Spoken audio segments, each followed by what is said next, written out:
ഇന്ന് നമ്മൾ ധനുവിനെ വെച്ചിട്ട് ഇതിലൊരു മാസ്റ്റർ ഷോട്ട് എന്ന് പറഞ്ഞൊരു സംഭവമാണ് പഠിക്കാൻ പോകുന്നത്.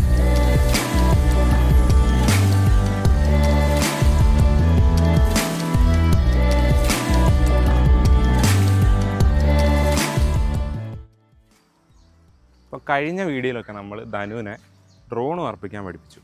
അതായത് ടേക്ക് ഓഫ് ചെയ്തിട്ട് ലാൻഡിങ്ങും പിന്നെ ഡ്രോണ് പറന്നു പോയിട്ട് റെക്കോർഡ് ചെയ്യുന്നത്. അപ്പോൾ കഴിഞ്ഞ വീഡിയോയിൽ വിട്ടുപോയ കുറച്ച് ടിപ്സ് ഉണ്ട്, അത് ഞാൻ ആദ്യം പറയാം. ഒരു ബിഗിനർ ആകുമ്പോൾ നമ്മൾ ഡ്രോണ് ഇറക്കുന്ന ടൈമിൽ ഈ ഒരു ഗിംബലില്ലേ, ഗിംബൽ നമ്മൾ അറിഞ്ഞില്ലായിരുന്നു അത് താഴോട്ടും മുകളിലോട്ടും ആക്കാൻ പറ്റുമെന്ന്. അത് താഴോട്ടാക്കിയിട്ട് നമ്മുടെ നേരെ, അതായത് ഇത് പൊന്തി നിന്നിട്ട് ഗിംബൽ താഴോട്ടാക്കി നമ്മളെ പോയിൻ്റ് ചെയ്യുന്നത് പോലെ ആക്കിയിട്ട് ഇറക്കുവാണെങ്കിൽ കുറച്ചുകൂടി ഈസി ആയിട്ട് നമുക്ക് ഇറക്കാൻ പറ്റും. അത് ബിഗിനേഴ്സിന് കേട്ടോ.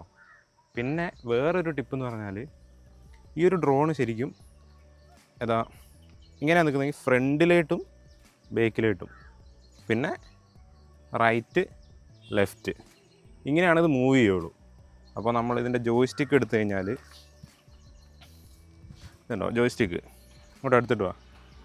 ഈ ഡ്രോണിൽ 2 ജോയ്സ്റ്റിക്ക് ഉണ്ട്. ഈ 2 ജോയ്സ്റ്റിക്കും മാസ്റ്റർ ചെയ്യാൻ പറ്റിയാൽ നമ്മളൊരു ശരിക്കും ഒരു പ്രോയാവും.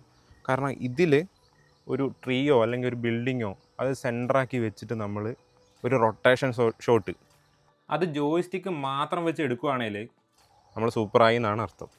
അപ്പോൾ ഈ ഒരു ജോയ്സ്റ്റിക്ക് എന്ന് പറഞ്ഞാൽ നമ്മൾ ഇങ്ങോട്ട് നോക്കി കഴിഞ്ഞാൽ റൈറ്റ് പോവും, ഇങ്ങോട്ട് നോക്കി കഴിഞ്ഞാൽ ലെഫ്റ്റ് പോവും. ഇതെന്ന് പറഞ്ഞു കഴിഞ്ഞാൽ നമ്മൾ ഹൈറ്റ് കൂട്ടാൻ, ഇങ്ങോട്ട് നോക്കി കഴിഞ്ഞാൽ ഹൈറ്റ് കൂടും, താഴോട്ട് നോക്കി കഴിഞ്ഞാൽ ഹൈറ്റ് കുറയും. പിന്നെ ഇങ്ങോട്ട് നോക്കി കഴിഞ്ഞാൽ നമ്മളിപ്പോൾ ഡ്രോൺ ഇങ്ങനെ നിൽക്കുമല്ലേ, ഇത് ഞെക്കുമെന്ന് വെച്ചോ, അപ്പോൾ ഇതിങ്ങനെ നിന്ന സ്ഥലത്ത് നിന്ന് ഇങ്ങനെ കറങ്ങും. അത് ഞാൻ കാണിച്ചു തരാം. ഇപ്പം നമ്മുടെ ഡ്രോണ് പറന്ന് നിൽക്കുവാണ്. ഞാൻ ഈ ഒരു ജോയ്സ്റ്റിക്ക് മാത്രം തൊടുക. ഇപ്പോൾ കണ്ടോ, നിന്ന സ്ഥലത്ത് നിന്നിട്ട് നമ്മുടെ ഡ്രോണ് തിരിഞ്ഞ് വരുന്നുണ്ട്. അനങ്ങൂല നമ്മുടെ ഡ്രോൺ അവിടുന്ന്, പക്ഷേ തിരിഞ്ഞിങ്ങനെ വരും. നമ്മൾ ലെഫ്റ്റിലോട്ട് നിൽക്കുവാണെങ്കിൽ ലെഫ്റ്റിലോട്ട് പോവും, റൈറ്റിലോട്ട് നിൽക്കുവാണെങ്കിൽ റൈറ്റിലോട്ട് തിരിയും. അതിന് പകരം ഞാൻ ഇപ്പം ഇത് ഞെക്കാൻ പോവാണ്. ഇത് ഞെക്കാൻ പോകുമ്പോൾ കണ്ടോ, ഡ്രോണ് റൈറ്റിലോട്ട് പോയി. പുറത്തേക്കാൽ ഡ്രോൺ ലെഫ്റ്റിലോട്ട് പോകും. ഫ്രണ്ടിലോട്ടാക്കിയാൽ ഡ്രോണ് ഫ്രണ്ടിലേക്ക് പോകും. കണ്ടില്ലേ? പക്ഷെ ഇതിൽ ബിഗിനേഴ്സ് ആകുമ്പോൾ നോക്കേണ്ട ഒരു സംഭവം എന്ന് പറഞ്ഞു കഴിഞ്ഞാൽ, എനിക്ക് ഫസ്റ്റ് ഫേസ് ചെയ്താണ്. ഇപ്പം നമ്മൾ റൈറ്റിലോട്ട് നിൽക്കുക, റൈറ്റിലോട്ട് തന്നെയല്ലേ പോകണേ. പക്ഷെ നമ്മൾ ഡ്രോണ് കൊണ്ടുപോയിട്ട് നമ്മുടെ നേരെ തിരിച്ചു.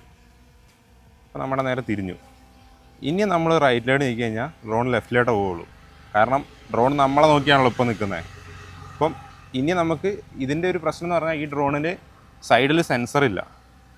അപ്പം നമ്മൾ ഈ ഒരു സംഭവം എന്തായാലും ശ്രദ്ധിക്കണം. ഏതെങ്കിലും മരത്തിൻ്റെയോ ബിൽഡിങ്ങിൻ്റെയോ അടുത്ത് പോയിട്ട് നമ്മൾ ഡ്രോൺ തിരിച്ചിട്ട് റൈറ്റിലോട്ട് നിൽക്കുമ്പോൾ ഡ്രോൺ ലെഫ്റ്റിലോട്ടായിരിക്കും പോവുക. നമ്മൾ പെട്ടെന്നൊന്ന് ശ്രദ്ധിക്കൂല ആ സംഭവം. അത്രേ ഉള്ളൂ. ഇന്ന് നമ്മൾ ഡ്രോൺ വെച്ചിട്ട് ധനുവിനെ കൊണ്ട് മാസ്റ്റർ ഷോട്ട് എന്ന് പറഞ്ഞൊരു സംഭവമാണ് പഠിക്കാൻ പോണേ. അവൾ ഓൾറെഡി ഡ്രോൺ പറപ്പിച്ചത് ആ മോളിൽ കൊണ്ട് നിർത്തിയിട്ടുണ്ട്. മാസ്റ്റർ ഷോട്ട് എന്ന് പറയുമ്പോൾ, ഇപ്പോൾ ധനു നമ്മൾ ലാസ്റ്റ് വീഡിയോയിൽ എന്താ ചെയ്തത്, ജസ്റ്റ് പൊന്തിച്ചു, പറപ്പിച്ചു, റെക്കോർഡ് ചെയ്തു. അത്ര അറിയാവുന്ന ഒരാൾക്ക് അടിപൊളിയായിട്ട് എങ്ങനെ ഡ്രോൺ ഫുട്ടേജ് എടുക്കാമെന്നാണ് ഇന്ന് പഠിക്കുന്നത്. അതിന് നമ്മുടെ DJI Mini 3 Proയിൽ ഇൻബിൽഡ് ആയിട്ട് ഒരു ഫംഗ്ഷൻ ഉണ്ട്, മാസ്റ്റർ ഷോട്ട് എന്ന് പറഞ്ഞ്.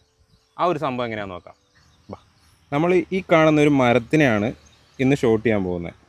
ഇവിടെ കുറേ ഓപ്ഷൻ ഉണ്ട്. അതിനകത്ത് റെക്കോർഡിങ്ങിൻ്റെ നേരെ മുകളിലൊരു ഓപ്ഷൻ ഉണ്ട്. അതൊന്ന് തൊട്ടേ കണ്ടോ. ഇപ്പോൾ ഇവിടെ കുറേ സംഭവം വരും. ഇതിനകത്ത് വീഡിയോൻ്റെ താഴെ മാസ്റ്റർ ഷോട്ട് എന്ന് കാണുന്നുണ്ട്. അത് സെലക്ട് ചെയ്യാം. ഇപ്പോൾ മാസ്റ്റർ ഷോട്ട് എനേബിളായി. എന്നിട്ട് ഇത് മിനിമൈസ് ചെയ്യാം ഇവിടെ.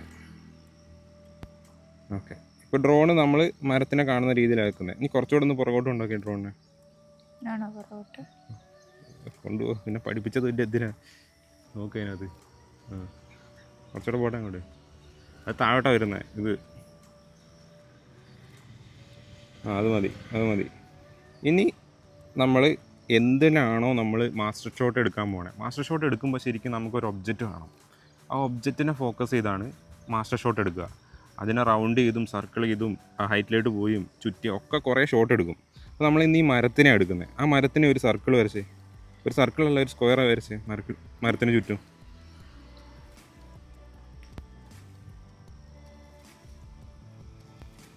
അങ്ങനെ വരയ്ക്കണം. ഒന്നുകൂടെ ആ മരത്തിനെ ഒന്ന് ആക്കി. ഓക്കെ, കണ്ടോ? അപ്പോൾ അവിടെ ഒരു പോയിന്റ് വരും. ഇനി വിട്ടോ. ഇപ്പോൾ മരത്തിന് ഫോക്കസായി. ഇനി ഇവിടെ കണ്ടോ, ഈ പച്ച വട്ടം മാറിയിട്ട് അവിടെ സ്റ്റാർട്ട് കൊടുത്തു. ഇനി ഇല്ല. 3, 2, 1 എന്ന് പറഞ്ഞിട്ട് ഇനി നമ്മുടെ ഡ്രോൺ ഇതാ ഇവിടെ നിൽക്കുന്നത്. അത് ഓട്ടോമാറ്റിക് മൂവ് ചെയ്യാൻ തുടങ്ങും. കണ്ടോ? ഒന്ന് ഫോക്കസ് ചെയ്ത് അതിന് വേണ്ട രീതിയിൽ നോക്കിയിട്ട് കണ്ടോ അത് പോകുന്നുണ്ട്. നമ്മുടെ ഡ്രോണ് അങ്ങ് പോയി. ഇനി അതിന് വേണ്ട രീതിയിൽ, അതായത് ഇതിനകത്ത് പ്രീ ബിൽഡായിട്ട് കുറച്ച് സെറ്റിങ്സ് ഒക്കെ ഉണ്ട്. അത് നോക്കണം കേട്ടോ, ഇതിലേ പോകുന്നതെന്ന്. കാണുന്നുണ്ടല്ലോ? കാണുന്നുണ്ട്. ഡ്രോൺ എവിടെ നോക്ക്? താഴോട്ടേക്കാ പോകുന്നത്. എവിടെ നോക്ക്? അവിടെ എവിടെയാ നോക്ക്? നോക്കിയപ്പോഴേ കാണുന്നില്ല. ആ, അതവിടെ ഇരുന്നുണ്ട്. അപ്പോൾ നമ്മുടെ ഡ്രോണ് നമ്മൾ പറപ്പിച്ച് വിട്ടു. ഇനി നമ്മുടെ ആസിലൊന്നും ചെയ്യണ്ട, ഡ്രോൺ ഒറ്റയ്ക്ക് എടുത്തോളും സംഭവങ്ങളെല്ലാം. കണ്ടോ? ഒറ്റയ്ക്ക് എടുക്കുന്നുണ്ട്. അപ്പം ഇത് പ്രീ ബിൽഡായിട്ട് കുറച്ച് ഷോട്ടുകൾ അത് തന്നെ എടുക്കും. തന്നെ എടുത്തിട്ട് നമുക്കൊരു അടിപൊളി ഫൂട്ടേജ് കിട്ടും. അതിൽ നിന്ന് വേണ്ട സാധനം മാത്രം നമ്മൾ കട്ട് ചെയ്തെടുത്താൽ മതി. ഇപ്പോൾ ഈ ഗിംബലൊക്കെ ഉപയോഗിക്കാൻ അറിയില്ലാത്ത ആൾക്കാർക്ക് ഇത് ശരിക്കും നല്ലൊരു ഓപ്ഷനാണ്. കാരണം ആ സർക്കിൾ മൂവ്മെൻറ്റും ആ സംഭവമൊക്കെ അടിപൊളിയായിട്ട് ഇതിനകത്ത് കിട്ടും. അപ്പോൾ നമ്മൾ അറിയില്ലാത്ത ഒരാളാണ് ഇത് യൂസ് ചെയ്യുന്നതെങ്കിൽ ശരിക്കും പ്രശ്നമാണ്. 77% ആയിട്ടുള്ളൂ. ഇനി കുറച്ച് 90 വരെ. 100% ആകുമ്പം നമ്മൾ എവിടെയാണോ ഇതിനെ കൊണ്ടുവിട്ടേ ആ ഭാഗത്തേക്ക് അത് തിരിച്ചു പോകും. കണ്ടോ? ഇപ്പോൾ 100% ആയി. നമ്മൾ എവിടെ നിന്നാണോ ഈ ഡ്രോണ് ഫുട്ടേജ് എടുക്കാൻ തുടങ്ങിയത് അവിടേക്ക് ഇനി അത് തിരിച്ചു പോകും. ആണോ? അതിൽ പോകുന്നുണ്ട്. അപ്പം ഇതാണ് മാസ്റ്റർ ഷോട്ട്. എങ്ങനെയുണ്ട്? പഠിച്ചോ master shot? Compare to other sessions ഇത് നമുക്ക് കാര്യമായിട്ടൊന്നും ചെയ്യാനില്ലല്ലോ. സോ ഇതാണ് കുറച്ചുകൂടി ഈസി. ആകെയുള്ളൊരു പ്രശ്നം ചുറ്റിലും വല്ല ഇലക്ട്രിക് കമ്പിയോ മരമോ അങ്ങനെ എന്തെങ്കിലും ഉണ്ടോ എന്നുള്ളത് ശ്രദ്ധിക്കുക. ബാക്കിയൊക്കെ ഈസിയാണെന്ന് തോന്നുന്നു. അപ്പോൾ ഇന്നത്തെ പരിപാടി കഴിഞ്ഞു. ഇവിടെ അത് പഠിച്ചെന്നാണ് തോന്നുന്നത്. എന്തായാലും അടുത്ത പ്രാവശ്യം ഒന്നുകൂടെ ട്രൈ ചെയ്തിട്ട് നോക്കാം. ഈ മാസ്റ്റർ ഷോട്ട് മാത്രമല്ല, ഒരുപാട് വേറെ ഇൻബിൽഡ് ഫങ്ഷൻസ് ഇതിനകത്തുണ്ട്. അത് നമുക്ക് ഓരോ വീഡിയോസിൽ ഓരോന്നായിട്ട് എക്സ്പ്ലോർ ചെയ്ത് നോക്കാം. അപ്പോൾ ബൈ.